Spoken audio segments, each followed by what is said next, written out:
The reference here is to a ballot measure which was defeated just a couple of days ago in Switzerland. It would have limited the amount of money that the highest earning CEOs can make.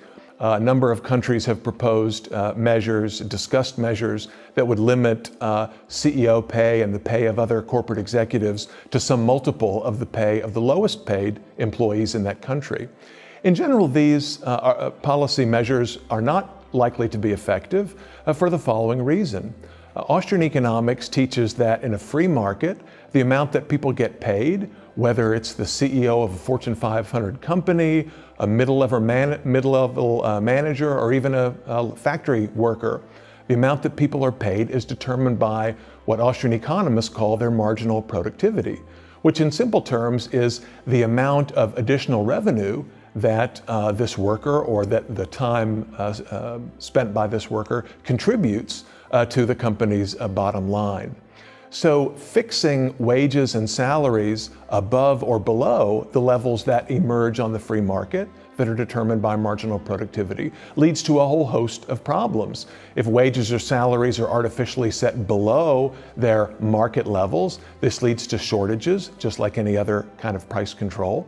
In particular, caps on the highest paid corporate executives will tend to lead to an exodus of talent from that country. There may be increases in other kinds of compensation, non-wage benefits that are not subject to the caps, which cause distortions in how firms choose to recruit and hire their top talent and so forth. Now, it's certainly true that Switzerland, like other countries, is not a pure free market economy. And many people have pointed out that in our current sort of crony capitalist system, some corporate executives might be earning far more than what they would earn in a free market.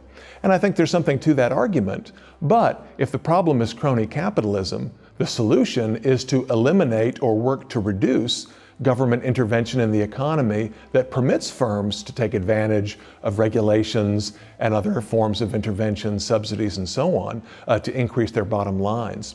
In other words, limiting corporate earnings, limiting CEO pay is not an effective way to deal with crony capitalism. We need to get at crony capitalism at its root. I might add, by the way, that in the US, it certainly is true that CEO pay has increased quite a lot in recent years. A lot of people have complained that this is some sort of fundamental problem with capitalism or with the corporate system. But in fact, if you look at top earners in other fields like competitive professional sports, entertainment, art, and so forth, earnings have also risen dramatically at the highest levels, roughly on pace with the increase in CEO pay. So the problem doesn't seem to be anything specific to corporations, but rather that people with the highest rates of marginal productivity tend to earn very, very high incomes.